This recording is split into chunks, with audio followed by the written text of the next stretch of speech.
What's up, guys? Sell it all back here with the 74 Bronco. This is the other fender. Had a video from the first fender I stripped down, but this is the other side.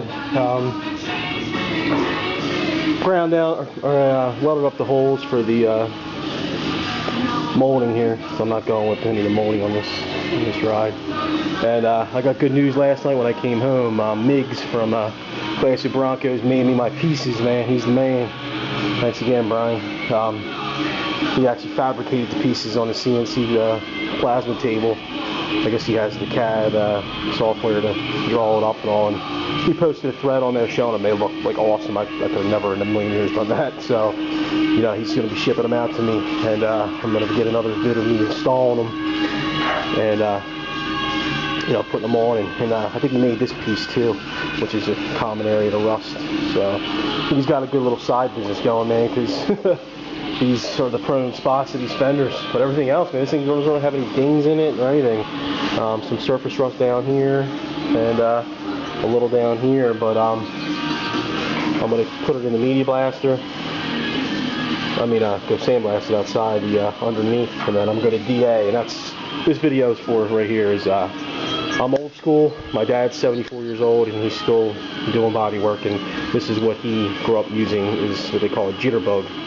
A lot of guys now, this is a DA, but it's not a orbital sander, which a lot of guys use. He's got one over there, but I like these better. I'm just used to them.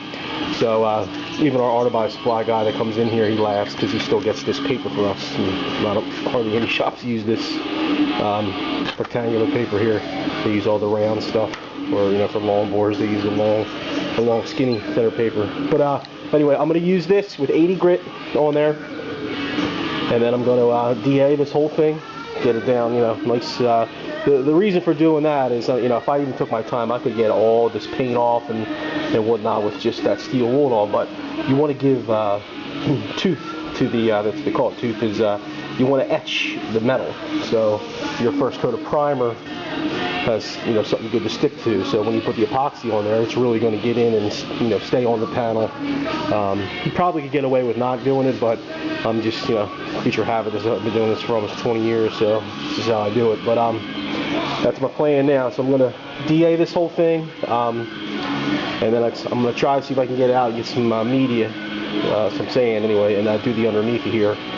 Once the top part's clean, do the underneath, and then put it in epoxy, and then just wait until I get the piece here to weld in, and then I got to do some fixing on this piece here. This is where the fender mounts to the inner fender, so it's got some rust on it. So, you know, definitely has its rust, but it saves me buying an aftermarket fender, or, you know, trying to find a decent used fender. But the problem is shipping is ridiculous. You know, like, you can see guys in Classic Broncos or even eBay selling them for $100, but by the time you ship them, it's going to be another 100 on top of that. You know, so this is, you know, Migs is doing a favor. He's not even charging me for these. I'm just going to pay him to ship them, so I'm way ahead of the game. You know what I mean? I just got some stripper sometime, and then pieces he made, I'll just pay the shipping, and I'm good to go, man. I got a pretty decent fender. I'm just going to have to fabricate the piece down here, which, you know, shouldn't be too bad. Just got a little bit of the lip right here